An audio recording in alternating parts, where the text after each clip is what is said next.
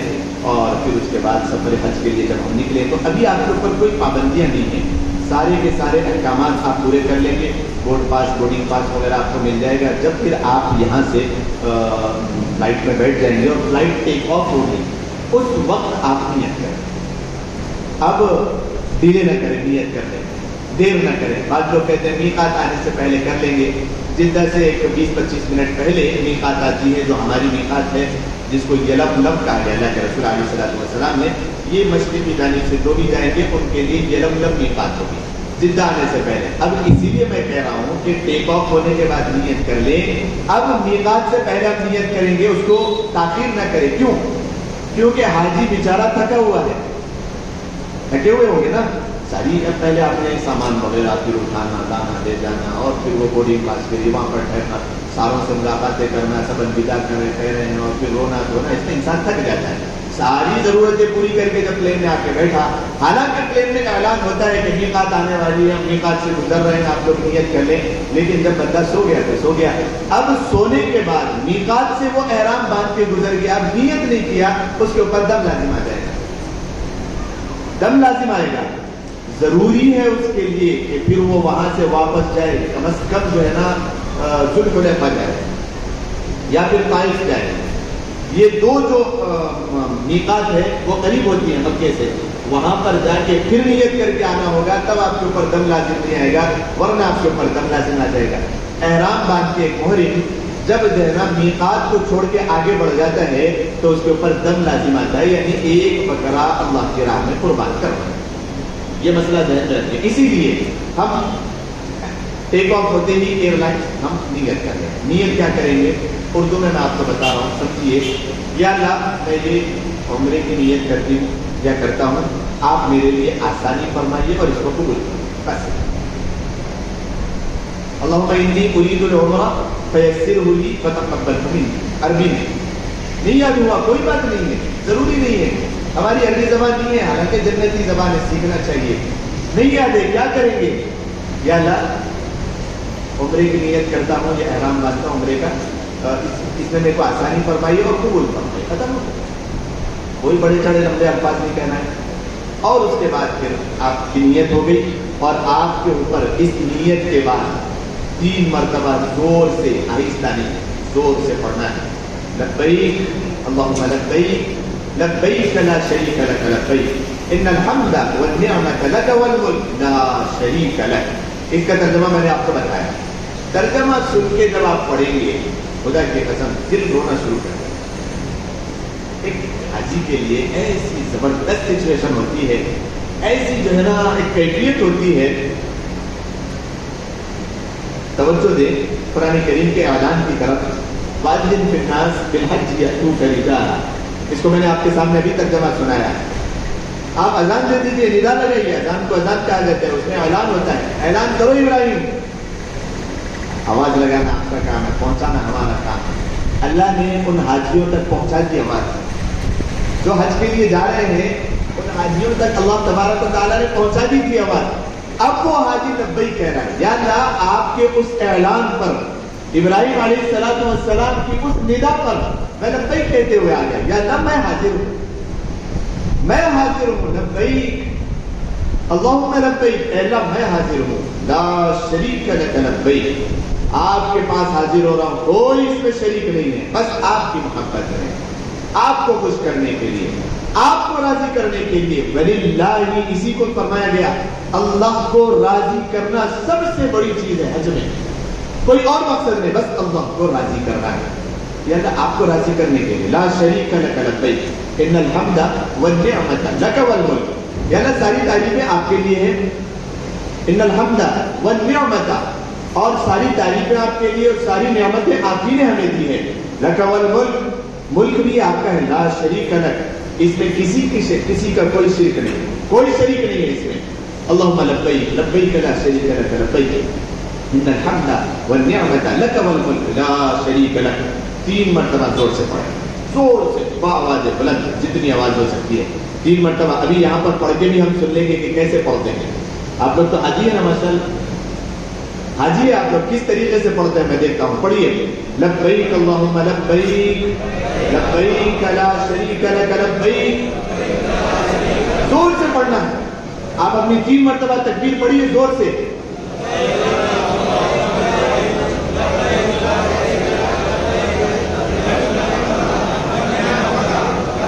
ایک آواز میں پڑھیے. لبیک اللہم لبیک لبیک لا شریک لک لبیک ان الحمد والنعمت لک والملک لا شریک لک.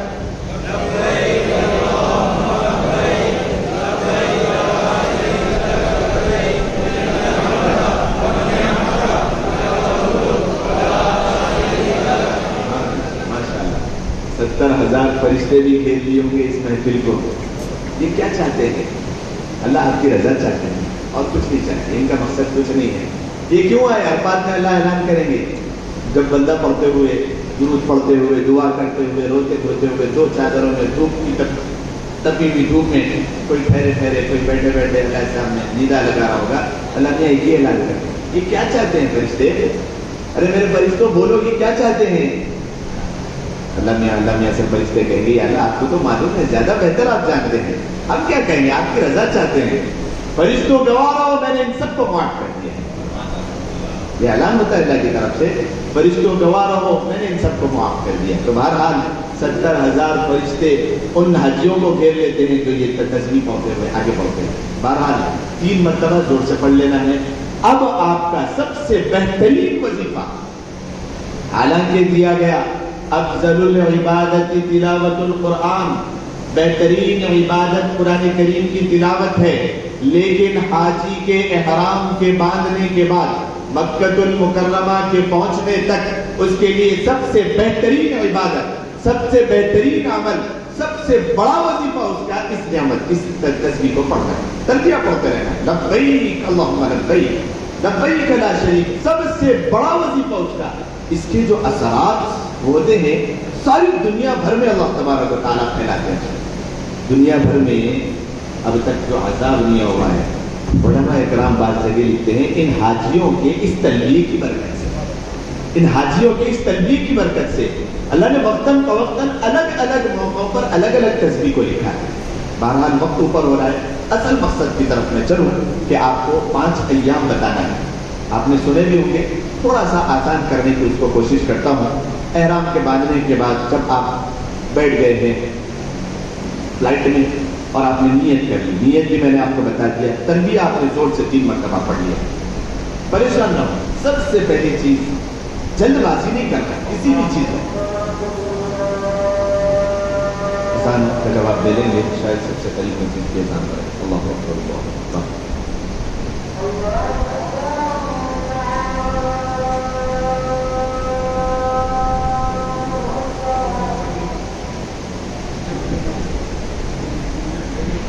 بہرحال آپ دیکھیں ایک آیت بھی اگر نہ پڑھیں آپ کا عمرہ ہو گیا. دیکھ کے پڑھنے کے بجائے، آپ فارمیلٹیز کو پوری کرنے کے بجائے، دعاؤں کی کتاب دیکھ دیکھ کے پڑھتے پڑھتے جو ہے نا پریشان ہونے کے بجائے، آپ کو جو یاد ہے، جو آپ کے دل میں تمنائیں ہیں، وہ دعائیں کرتے ہوئے، وہ اپنے لیے، اپنے اہل و عیال کے لیے دعائیں کرتے ہوئے، جب آپ دعاؤں سے آپ وہ گے، آپ قرآن کریم کی تلاوت کرتے رہے، ذکر و اذکار کرتے رہے، درود پڑھتے رہے. یہ سارے اعمال کے ساتھ آپ چکر لگائے، وہاں پر کتاب لے کے دیکھتے دیکھتے دیکھتے دیکھتے پریشان نہ ہوئیے. ٹھیک ہے، یہ ایک عمل ہو گیا. اب ایک چکر آپ استلام کا طریقہ آپ سمجھ لیں. استلام کیسے کرنا ہے؟ دیکھیے وہاں پر افضل تو یہ ہے، موقع نہیں ملتا ہے کہ حجر اسود کو ہر چکر میں بوسہ دینا ہے، موقع نہیں ملتا، بھیڑ ہے. اللہ کے رسول صلی اللہ علیہ وسلم نے فرمایا استلام. استلام کسے کہتے ہیں؟ حجر اسود کو بوسہ دینا، اس کو کہا جاتا ہے استلام. اب مرد حضرات ہے احرام میں، سب سے پہلے اپنی بائیں جانب سے اپنی چادر کو اندر سے ڈال کے داہنے یعنی سیدھا کندھا کھلا رہے گا اور بائیں کندھے پر آپ چادر کو ڈالیں. سیدھا کندھا کھلا رہے گا اور بائیں طرف آپ اپنے، ایک حکمت بھی یاد آ رہی ہے، میں آپ کو سناتے چلوں. ایک بہت پیاری بات آپ لوگوں کے شوق کی وجہ سے یاد آئی. دیکھیے جب آپ طواف شروع کر رہے ہیں تو آپ طواف شروع کریں گے تو کعبۃ اللہ آپ کے بائیں سمت میں ہوگا. کدھر ہوگا؟ بائیں سمت میں. اللہ کے رسول صلی اللہ علیہ وسلم کو جب کبھی کوئی بھی اچھا کام کرنا ہوتا آپ داہنی سمت سے شروع فرماتے. چپل بھی پہننا ہے دائیں سمت سے، کھانا بھی کھانا ہے دائیں ہاتھ سے، اور پانی بھی پینا ہے دائیں ہاتھ سے، کروٹ بھی لیٹنا ہے دائیں ہاتھ سے. سارے اعمال شروع کر رہے ہیں، اچھا کام دائیں ہاتھ سے. کعبۃ اللہ کا معاملہ آیا تو بائیں طرف کر دیے. غور کرے آپ نے کبھی، آپ نے غور کیا کبھی کہ بائیں طرف ہو گیا کعبۃ اللہ؟ یہ کیا ناانصافی ہو گئی؟ نہیں.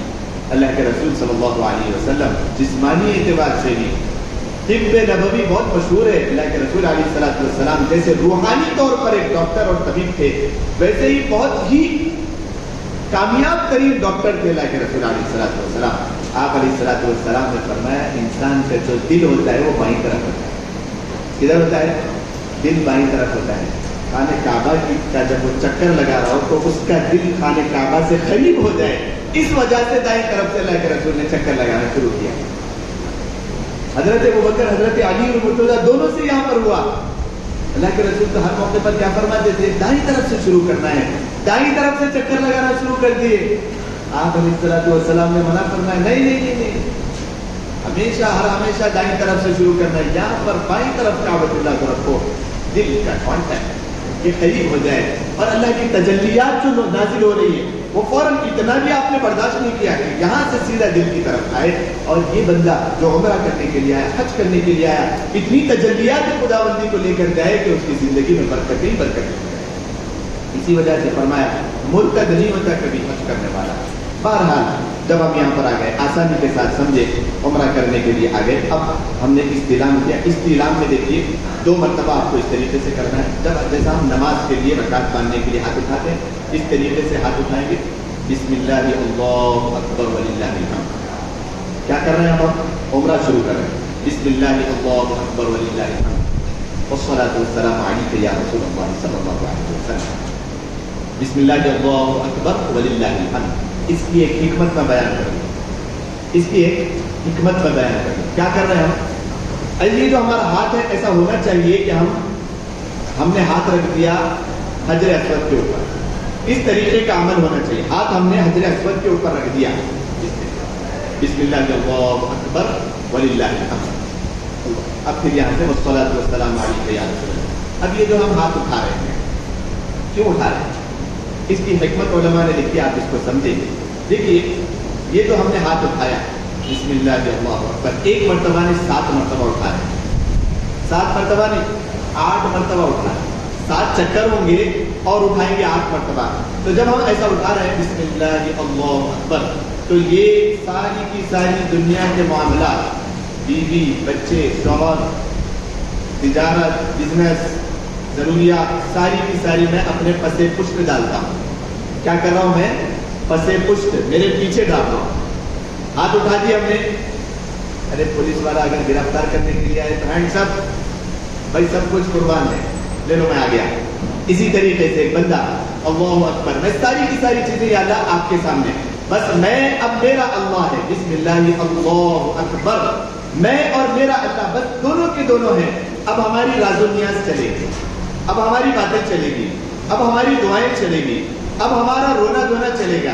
میں جو چاہوں گا اللہ تبارک و تعالیٰ سے منوا کے رہوں گا۔ یہ میری عاشقانہ عبادت ہے، یہ میرے چکر ہے، یہ ساتھ یہ ساری کی ساری ارادوں کے ساتھ بندہ ساری چیزوں کو اپنے پیچھے ڈالتا ہے، اور بس میں میرا اللہ دوسرا لیا بس چل پاؤں۔ یہ اس کی حکمت ہے۔ نماز میں بھی ہم رکعت باندھتے ہیں نا، الصلاۃ معراج المؤمنین، یہ ساری چیزیں ہم پیچھے ڈال کے رکعت باندھتے ہیں، ساری چیزیں ہم پیچھے ڈال کے، اسی کو کہا گیا معراج المؤمنین، میں اور میرا اللہ بات کریں گے، کوئی تیسرا نہیں آنا چاہیے۔ خانہ کعبہ کے طواف کے لیے میں اور میرا اللہ ہوگا، کوئی تیسرا نہیں آنا۔ احرام باندھنے کے بعد حلال چیزیں بھی حرام ہوگی، ذرا باتو چلو، اہلیہ بھی ہے، چلو میں آپ کا نگران ہوں، محافظ ہوں، لیکن آپ چلیے آگے چلیے، پیچھے چلیے، بازو چلیے، میں نگران ہوں آپ کا، لیکن ابھی نہیں، ابھی میں صرف اور میرا اللہ ہے۔ بچے بھی ہیں، میں نگران ہوں، لیکن ابھی میرا کوئی آپ سے رشتہ نہیں، بس میں اور میرا اللہ ہوں۔ ساری چیزوں کو میں نے پیچھے ڈال دیا، اب میں میرا اللہ آگے احرام پہلا چکر آپ کریں گے اس طریقے سے دعائیں کرتے ہوئے، جو آپ کے دل میں دعائیں آ رہی ہیں۔ ایک خاص دعا اللہ کے رسول اللہ پڑھا کرتے تھے، یہ بھی نہ پڑھے بہرحال عمرہ ہو جاتا ہے، آسانی کے لیے بتا رہا ہوں، لیکن خاص طور پر دعا ہمیں یہ کرنی چاہیے، رکن یمانی سے حجر اسود تک کا جو حصہ ہے، وہ حصے میں اللہ کے رسول علیہ الصلوۃ والسلام دعا فرماتے تھے، ربنا آتنا فی الدنیا حسنہ وفی الآخرۃ حسنہ وقنا عذاب النار۔ یہ قبولیت کی جگہ ہے، یہ قبولیت کی جگہ ہے۔ یہاں پر آپ اس دعا کو پڑھیں، اور آپ کو کوئی اور دعا یاد نہیں آتی ہو، کوئی اور چیز مانگنا نہیں آتا، وہ مان لیا ہم نے جتنا مانگنا تھا، اب آپ یہی دعا پڑھتے ہوئے پورا سفر کریں، 7 چکر لگیں۔ ہر مرتبہ جب آئیں گے اس سے تھوڑا سا پہلے ہاتھ اٹھا لیں، بسم اللہ اللہ اکبر والصلاۃ والسلام علیک یا رسول اللہ، اس طریقے سے آپ بوسہ دیتے ہوئے آگے بڑھتے ہیں۔ 7 چکر آپ نے کر لیے، اب اس کے بعد واجب الطواف آپ کو پڑھنا ہے، 2 رکعت واجب الطواف آپ کو پڑھنا ہے۔ مقام ابراہیم کے پاس تو موقع نہیں ملتا، دھکا مکی میں گم بھی جائیں گے، کہاں ہے پتہ بھی نہیں چلے گا۔ آپ پورے مطاف میں جہاں کہیں آپ کو موقع ملے آپ پڑھ لیں۔ اب یہ ضروری نہیں ہے، علماء کا فتویٰ اس بات کے اوپر ہے کہ آپ مقام ابراہیم کے پاس نہیں، مقام ابراہیم مصلی قرآن کریم نے فرمایا پورے مطاف میں جہاں کہیں آپ کو موقع ملے تھوڑا سا دور ہٹ کے اب آپ وہاں پر 2 رکعت پڑھ لیں گے اور دعائیں کریں گے، یہ قبولیت کا موقع ہے۔ طواف کے بعد ختم قرآن کے بعد جیسا قبولیت کا موقع ہے، اسی طریقے سے آپ دعا کریں، جو چاہے آپ دعا کر لیں، اور تھوڑا سا علماء نے لکھا ہے کہ 10-15 منٹ آرام سے بیٹھ جائیں۔ طواف کرنے کے لیے وضو شرط ہے، واجب، بغیر وضو کے طواف ہوتا نہیں۔ اب سعی کے لیے جا رہے ہیں، آپ کو وضو نہیں ہے، کوئی مسئلہ نہیں، ذہن میں رکھیں بغیر وضو کے طواف ہوتا اور بغیر وضو کے سعی ہو جاتی ہے، بغیر وضو کے آپ سعی کر سکتے ہیں۔ اب یہاں سے جب آپ دعا کر کے نکلے، امید کہ شاید آواز وہاں تک آ رہی ہوگی، آواز پیچھے تک آ رہی ہے تو پھر میں بیان جاری رکھوں۔ الحمدللہ یہاں پر ایک چیز آپ کو جو استباع کرنا ہے وہ آپ ذہن میں رکھیں، جیسے میں نے کہا کہ آپ چادر کو ڈالیں گے، مرد حضرات کے لیے ہے۔ اس کی وجہ تسمیہ یہ ہے کہ دیکھیے مدینے سے جب حج کرنے کے لیے صحابہ کرام آئے تھے، یثرب تھا وہ، وہاں کی آب و ہوا میں تھوڑی سی بیماری تھی۔ قریش مکہ کہتے تھے یہ ہمارے اچھے خاصے بھائی صحت مند جب چلے گئے مدینہ منورہ، یہ بیمار لوگ ہیں، یہاں پر آ کے اس طریقے سے بیماری کے ساتھ یہ اس طریقے سے کریں گے۔ اللہ کے رسول صلی اللہ علیہ وسلم کے کان پہ جب بات پڑی، اللہ کے رسول علیہ السلام نے واضح طور پر بتا دیا کہ شروع کے 3 جو چکر ہوتی ہیں اس میں سینہ تان کے بھاگنا نہیں ہے، لیکن اکڑ کے جس طریقے سے ایک دنگل میں ایک کھلاڑی جو ہے نا چلتا ہے، اس طریقے سے چلنا سنت ہے، اور آپ اس طریقے سے تن کے چلیں اور اس انداز میں کہ سامنے کو سمجھے کہ کوئی سامنے دیکھ کر کوئی سمجھے کہ کوئی پہلوان آ رہا ہے، اس طریقے سے مرد حضرات کے لیے، عورتوں کے لیے نہیں، عورتیں اپنی نارمل حالت میں، ہر جگہ عورت اپنی نارمل حالت میں رہے گی۔ صحیح میں بھی میں آپ کو واضح طور پر بتا رہا ہوں، ابھی صحیح میں ہم پہنچیں گے، وہاں پر بھی عورتیں اپنی نارمل حالت میں چلے گی۔ میلین اخضرین کے پاس بھی میں نے بعض عورتوں کو دیکھا ہے چلتے ہوئے، ہم اپنے دادا کی ویل چیئر لے کے چل رہے تھے کہ ان کے اوپر بھی اب میلین اخضرین سے تیز جانا ہے، ہمارے لیے بھی جانا ہے۔ ہمارے لیے سعادت کی بات تھی کہ والد صاحب، والدہ اور دادی دادا کے ساتھ ہم حج کر رہے، عمرہ کر رہے تھے، تو وہاں پر تیز بھگانا، میں نے دیکھا کہ عورتیں گھٹنے اٹھا کے اور سن چڑھا کے کتنی تیز بھاگ رہی ہے، تو میں نے اللہ کی بچی کوئی بتاتا ہی نہیں، سیکھ کے آتے ہیں، سیکھ کے آتے بہتر ہوتا نا، کہ کیا گھٹنے اٹھا کے بھاگ رہی، کس نے سکھایا یہ؟ پیسے تو خرچہ کرنا آ گیا، مسائل سیکھنا نہیں آیا۔ بہرحال رمل میں 3 چکر آپ کو اکڑ کے چلنا ہے، باقی کے 4 چکر آپ کو نارمل حالت میں چلنا ہے۔ چادر جو آپ نے دائیں کندھے کو کھلا رکھا اور بائیں پہ چادر آپ نے ڈال دی، 7 چکر مکمل آپ کھلا رکھیں گے، اس کے بعد آپ کھلا نہیں رکھیں گے، 7 چکر آپ کھلا رکھیں گے، اس کے بعد آپ کھلا نہیں رکھیں گے۔ بعض لوگ اسی جب تک احرام اترتا نہیں مکروہ ہے، سعی میں بھی پورا کھلا ہوا ہے، نماز میں کھلا ہوا ہے۔ نماز بھائی کتنا کپڑا پہننا چاہیے نماز کے لیے یہ سیکھنا ہے، کتنا کپڑا پہننے کے بعد نماز ہوتی ہے، یہ حصہ کھلا ہوا ہے، نماز ہو رہی ہے۔ ٹی شرٹ پہن کے کوئی آدمی یہاں تک پہنا ہوا ہے تو اس کے لیے فتویٰ ہے کہ کراہت کے ساتھ نماز ہوتی ہے، بغیر کراہت کے نہیں ہوتی ہے۔ احرام میں ہے، چادر اوپر سے ڈالے ہوئے، تو یہ مسئلہ بھی آپ سمجھیں۔ 7 چکر تک بس آپ استباع کریں گے، اس کو کہا جائے گا استباع، یعنی چادر کو آپ داہنا کندھا کھلا رکھیں گے اور بایاں کندھے پہ چادر کو ڈال لیں گے بغل کے نیچے سے لے کے، اور 3 چکر آپ پکڑ کے چلیں گے اور 4 چکر نارمل حالت میں۔ اب یہاں پر آپ 2 رکعت واجب الطواف پڑھ لیں گے۔ اگر مکروہ ٹائم ہے، یعنی صبح جو ہے نا اشراق کا وقت ہے، 20 منٹ فجر کی نماز کے بعد آپ 2 رکعت یہ بھی نہیں پڑھیں گے، بیٹھ جائیں گے تھوڑی دیر۔ زوال کا وقت ہے 12 بجے سے 12:30 تک کا، 1:45 بجے تک کا یہ وقت آپ احتیاط کر، اس میں بالکل یہ پونا گھنٹہ اگر ہے آپ اس کے اندر وقت دیکھ کر اگر آپ عمل کر رہے ہیں بہت بہتر ہے وہاں پر زوال کا وقت، ورنہ آدھا پون گھنٹہ یہ وقت میں آپ واجب الطواف بھی نہیں پڑھیں گے، تھوڑا سا رک جائیں گے۔ سعی کے بعد بھی آپ پڑھ سکتے ہیں، اگر یہ وقت آ گیا تھا تو سعی کے بعد بھی آپ پڑھ سکتے ہیں، کوئی مسئلہ نہیں ہے۔ پھر زوال کا وقت ہے، عصر کے بعد آپ کے 7 چکر مکمل ہوئے، اب آپ واجب الطواف پڑھنا چاہتے ہیں، آپ جو ہے نا زوال کے موقع پر نہ پڑھیں، مغرب کی نماز پڑھ کے مغرب کے بعد پڑھ کے پھر آپ سعی کے لیے جائیں۔ ان دونوں کے بیچ میں وقفہ ہو سکتا ہے، وقفہ ہو سکتا ہے۔ اب یہ میں تشریح کر رہا ہوں، عمرہ تو صرف 4 چیزوں کا نام تھا، میں نے آپ کو واضح طور پر بتا دیا۔ اب ہم سعی کے لیے جا رہے ہیں، سعی کے لیے جا رہے ہیں، مقبولیت اور قبولیت دعا کا جو وقت ہے اب یہاں پر ہے۔ سعی کے لیے جب ہم جائیں تو ان الصفا والمروۃ من شعائر اللہ پڑھتے ہوئے اب پہاڑی کی طرف اب جائیں تو وہاں پر ٹھہر کر دعا کرنے کی کوشش کریں جہاں سے کعبۃ اللہ نظر آ رہا۔ بھیڑ بھاڑ کی وجہ سے اگر نظر نہ آتا ہو کوئی مسئلہ نہیں ہے،